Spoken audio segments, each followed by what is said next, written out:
Abiloaise.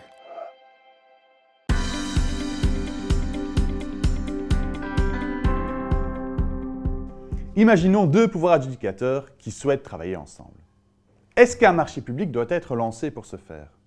Et si oui, quel pouvoir adjudicateur doit en prendre l'initiative? La réponse est négative, si certaines conditions sont remplies. Deux pistes de travail existent à cet effet.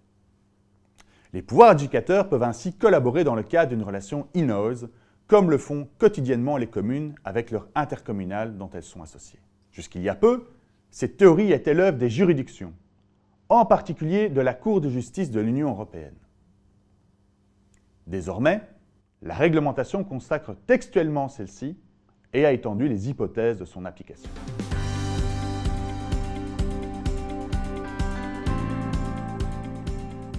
Pour faire jouer cette exception à l'obligation de passer un marché public, il y a lieu de vérifier que les trois conditions suivantes sont satisfaites. Tout d'abord, l'entité donneuse d'ordre doit exercer un contrôle analogue sur l'entité à laquelle elle confie une mission. Ensuite, l'entité prestataire doit prester une partie importante de ses activités, en réalité 80% de son chiffre d'affaires, au bénéfice du ou des pouvoirs adjudicateurs qui la contrôlent. Et enfin, l'entité prestataire doit être détenue exclusivement par des pouvoirs adjudicateurs. Le capital privé n'est pas autorisé en son sein.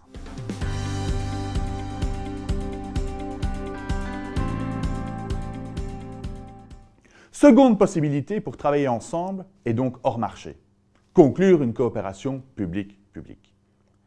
Il s'agit également d'une construction jurisprudentielle qui est dorénavant consacrée dans la loi relative au marché public.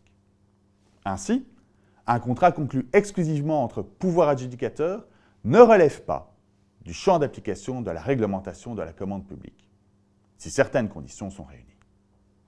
Il doit ainsi s'agir d'une coopération en vue de satisfaire en commun des missions de service public. En outre, la mise en œuvre de cette coopération n'obéit qu'à des considérations d'intérêt public. Le concept de coopération n'exige, par ailleurs, pas le même effort de la part de tous les coopérants, tant qu'ait été pris l'engagement de coopérer à l'exécution du service public en question.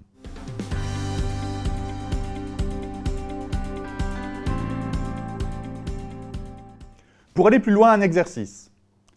Lister des secteurs dans lesquels une coopération est possible. Identifier des partenaires avec lesquels une coopération publique pourrait être menée. Celle-ci est peut-être déjà opérationnelle.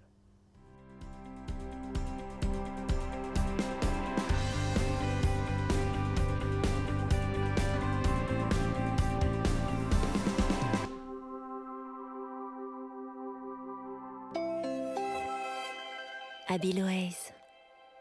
Build your singularity.